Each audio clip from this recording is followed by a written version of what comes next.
अल्हम्दुलिल्लाह, लेकिन इसमें दोस्त ममालिक के कर्जे शामिल हैं। यानी हमारे पास जो पैसा है, लेकिन इसमें भीख भी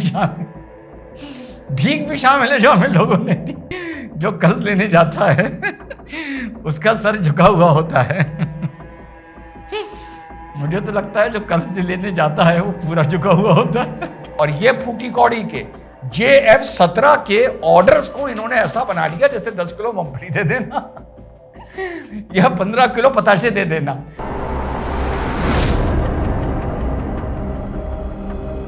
हेलो, नमस्कार, सत श्री अकाल, अस्सलाम वालेकुम। कैसे हैं जनाब? यार, बड़ा ही मस्त वीडियो आया है कटोरा शरीफ का। यार, वो वीडियो देखो और अगर बीच बीच में रिएक्शन देते हुए मेरी हंसी छूट जाए तो बुरा ना मानना, और अगर मैं बदतमीजी पर उतर आऊं तब भी ना बुरा मानना। तो चलो देखते हैं कटोरा शरीफ। अभी हाल में उसकी यहां एनुअल मीटिंग हुई थी 2026 में। उसमें क्या बोल रहा है अपने पाकिस्तानी इंटेलेक्चुअल, बुद्धिजीवी और इंडस्ट्रियल्स के सामने बैठ के, जहाँ पर मैंने बिल्कुल ठोस हकायक आपकी खिदमत में अर्ज़ किए हैं, कुछ तल्ख हकायक भी आपकी खिदमत में अर्ज़ करना चाहता हूँ। और माइंड ना कीजिएगा कि हम एक like we are sitting like a family है। मैंने पहले बता रहा है कि मैं आपको कुछ अपने दिल की बात करना चाहता हूं, माइंड ना करिएगा, हम लोग एक फैमिली की तरह यहाँ बैठे हैं। आगे चलिए। और हमें बिल्कुल एक साफ बात हमें एक दूसरे के साथ करनी चाहिए। इस वक्त सूरत हाल ये है कि तीसरा इशारिया मैं आपको ये बताना चाहता हूँ कि हमारे जो रिजर्व्स हैं फॉरेन एक्सचेंज के, वो उस वक्त से अगर आप उसका मुकाबला करें तो ऑलमोस्ट डबल हो चुके हैं, अल्हम्दुलिल्लाह। लेकिन इसमें दोस्त ममालिक के कर्जे शामिल हैं। कह रहे हैं हमारे पास जो रिजर्व्स हैं माशाल्लाह अल्हम्दुलिल्लाह वो दुगने हो चुके हैं। रिजर्व जो है, यानी हमारे पास जो पैसा है, लेकिन इसमें भीख भी शामिल है जो हमें लोगों ने दी।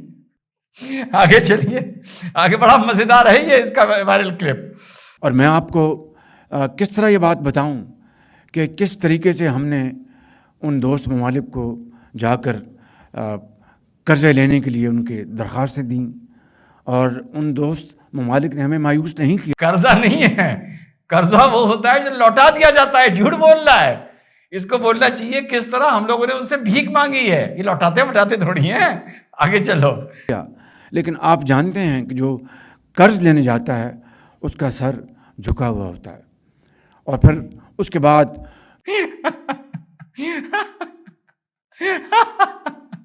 जो कर्ज लेने जाता है उसका सर झुका हुआ होता है। मुझे तो लगता है जो कर्ज लेने जाता है वो पूरा झुका हुआ होता है।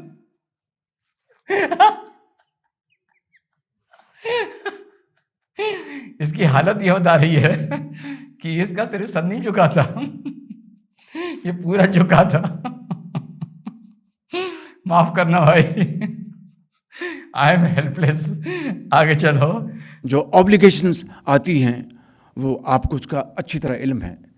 मैं यहाँ पर बगैर किसी लगी लपटी के आपको यानी ये कह रहा है जब हमें झुक के पैसा मिल जाता है, उसके बाद जो हमारे ऊपर ऑब्लिगेशंस आती हैं, जो एहसान हमारे ऊपर लगते हैं, उसका अंदाजा आप लोगों को पूरा है। बताना चाहता हूँ कि मैं भी और खामोशी के साथ फील्ड मार्शल हम कई ममालिक में गए और उनसे कहा कि IMF का प्रोग्राम है, ये हमारा एक्सटर्नल गैप है। खामोशी के साथ गए, और उसके बाद फकीर मार्शल भी हमारे साथ था भीख मांगने के लिए। अब हमें समझ आया ये दोनों एक साथ घूमते क्यों थे। हम समझते थे कि ये अपनी दोस्ती में एक साथ घूम रहे हैं। ये इसलिए साथ घूमते थे क्योंकि इनको ये लगता था कि दो लोग एक साथ भीख मांगेंगे तो पैसा ज्यादा मिल सकता है। आगे चलिए। आप इतने बिलियन डॉलर्स दे दें, आप इतने बिलियन डॉलर्स दे दें। मैं उन ममालिक का, उन दोस्त ममालिक का बेहद शुक्रगुजार हूँ कि जिन्होंने हमारी पजीराई की। लेकिन आप जानते हैं कि जब कोई किसी से मांगने जाता है तो अपनी इज़्ज़त नफ्स के ऊपर वो उसकी कीमत उसको चुकानी पड़ती है, कॉम्प्रोमाइज़ करना पड़ता है। और फिर बाद में कह रहा है जब कोई किसी से भीख मांगने जाता है तो इज्जत नफ्स के ऊपर उसकी उसे कीमत चुकानी पड़ती है, यानी अपनी इज्जत को चूल्हे में डाल के हम दोनों भीख मांगने जाया करते थे। ये बता रहा है। आगे चलिए। कॉम्प्रोमाइज़ करना पड़ता है और फिर बाद में कोई ऐसा कहीं से ख्वाहिश आ जाए तो उस ख्वाहिश को वो कितनी भी वो इसको अरबियों ने बड़ा पैसा दिया है। अरबियों की आपके हिसाब से कौन सी ख्वाहिश आ सकती है? अरबी शौक।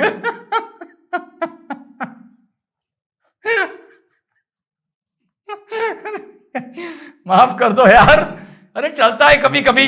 हाँ, हमेशा सीरियस एनालिसिस सुनते रहोगे। आगे सुनो। उसको इम्प्लीमेंट करने का कोई जवाब ना हो, आप उसका बोझ लेते हैं।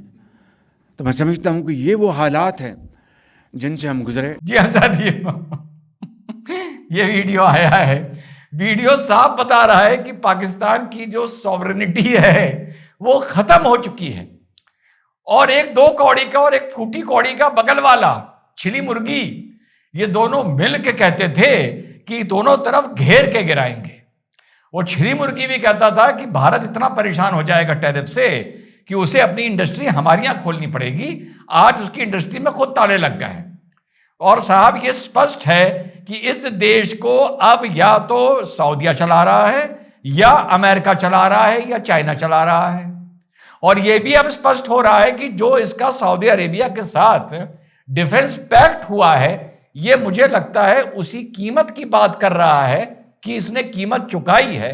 कि उन्होंने वो देखिए पुरानी बात आ गई कि बेटा पैसा दे रहे हैं, लेकिन अब एक कागज पर साइन कर दो कि जब भी हमें जरूरत होगी मरने के लिए यहां पर तुम्हारे सिपाही आएंगे।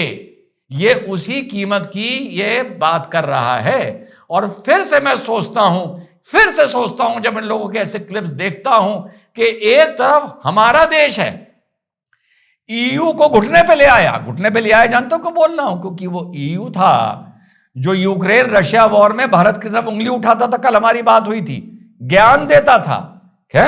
आज अमेरिका से लात खाकर और भारत का अपनी हनक देखकर यह समझकर कि भारत को कोई ब्लैकमेल नहीं कर पाएगा यूरोपियन यूनियन की ट्रेड को लेके, आज वो झुक रहा है, आज कनाडा झुक रहा है, आज चाइना भी शांत पड़ा है, रशिया हमारे साथ हमेशा से है, अरब फॉरेन मिनिस्टर दिल्ली में बैठे हुए हैं, यूएई आके हमारे साथ करार कर रहा है। कहां से कहां पिछले 6 महीने की हनक ने यार, नाराज जितने भी हो, सही जगह पर मोदी जी की तारीफ हमें करनी पड़ेगी और सुननी पड़ेगी मेरे भाई हैं। तो उस हनक ने 6 महीने को इस देश ने 6 महीने में ये देश कहां पहुंचा है, पूरा उठा के देख लो। और 15 अगस्त का इंतजार करो 2026 का। तुम्हारे भाई ने देश की आन बान और शान के लिए एक डेट मुकर्रर कर रखी है। वो पिक्चर नहीं आई थी अग्निपथ, ज्ञापन का आज मौत के साथ अपॉइंटमेंट है। तो इसी तरह देश की हनक का मेरे साथ अपॉइंटमेंट है 15 अगस्त 2026 को। भारत की दिशा धारा हर चीज अलग नजर आएगी दुनिया पे। और दुनिया में वाकई बता रहा हूं, देखो विश्व गुरु नहीं बोलूंगा, लेकिन भारत 15 अगस्त 2026 को इस दुनिया में अलग चमक रहा होगा। और ये फूटी कौड़ी के JF-17 के ऑर्डर्स को इन्होंने ऐसा बना लिया जैसे 10 किलो मूंगफली दे देना या 15 किलो पताशे दे देना। रोज हर हफ्ते में इनके JF-17 की डील्स को फॉलो कर रहा हूं। कभी ये लिबिया के 100 प्लेन्स का ऑर्डर ले आते हैं, कभी ये भैया सूडान से ऑर्डर ले आते हैं, कभी ये कहते हैं सऊदी अरेबिया ने 50 प्लेन का ऑर्डर दिया है, कभी ये कहते हैं बांग्लादेश ने ऑर्डर दिया है, कभी कहते हैं इंडोनेशिया ने ऑर्डर दिया है। ना कोई एग्रीमेंट है, ना कोई डील है, ना कोई मनी ट्रांसफर है। उठा के देख लो, हर हफ्ते JF-17 का एक ना एक लोगों को ऑर्डर मिलता हुआ नजर आता है। वर्ल्ड इकोनॉमिक फोरम डावोस में ये भारत अपने देश को एक वर्ल्ड इकोनॉमिक कॉरिडोर में फिट करने जा रहे थे।